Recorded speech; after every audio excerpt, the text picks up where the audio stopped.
Let me just throw this out so you can think about it. But I think there's 3 areas where we might be able to increase our taxes without increasing the taxes. And that would be number 1, to make sure the evaluations on commercial property is evaluated correctly. I was talking to someone today in the assessor's office, and they said there was a piece of property that sold for $4 million, but is currently being assessed at a value of about $750,000. So if we could get that to where it needs to be, that would increase some taxes that way. Second one would be to just identify and make sure that all of the homes that say they are primary residences are actually that, because second homes are taxed at a much higher rate.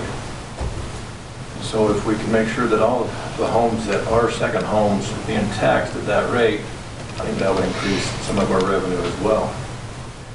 And then the third would be the personal property tax review, to make sure that businesses are paying their fair share of the personal property taxes. So I like what Councilman Farrell had proposed a few weeks ago about doing the audit. And Steve, you want to talk about that for just a second? Was that from the state auditors, or how did that work? Is looking at helping us do a performance audit during the county to see where we need to add more people, or what we need to do to increase the effectiveness of our assessment process. And they're working on that now, and it should be done by the end of January, 1st of February. Okay, great. So that's in the works. So I think that could generate a lot of missed revenue that we're not collecting at this point. So I'd like to see that we continue to look into that so we can increase our revenue internally, because it is quite a burden that taxes increase. I understand that. I had a piece of commercial property that in the past 8 years it went up 34%, which was an increase of about $14,000 in taxes.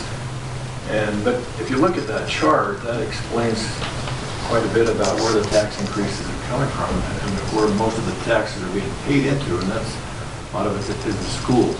All the new schools being built, things like that. And Heber City, of course, had their huge increase with the public safety building and a few other things. So if you look on there, Wasatch County, just a sliver compared to the entire pie.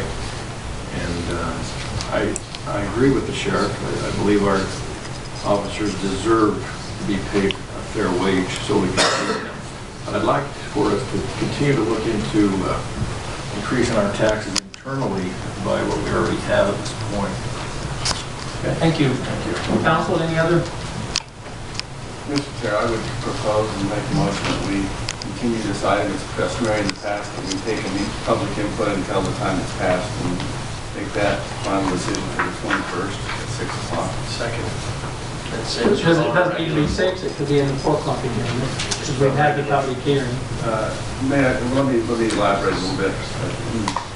Realizing we talk about this a lot and the public has access to most of this stuff, I think it might be considered reasonable to have either Mike or somebody make a little bit of presentation. I think the way we tax different houses and how increases work over, we assess 5% or 20% of the county every year, which changes individuals, might deserve a little bit of explanation. So I would suggest we have it at 6, giving others in the hearing time so people can come. That's my motion. Okay, that's... And we have a second? Any discussion on that? And that's fine, the budget stuff then would be at 6, or at least this one. And probably we do 7. I'm just doing the same. Possibly we wouldn't need to meet till 6, depending on what else we have that time. That's fine. Okay, we have a motion and a second to continue this item to December 21st in a 6 o'clock meeting. All those in favor, Councilman Pete? Yes. Yes. Yes.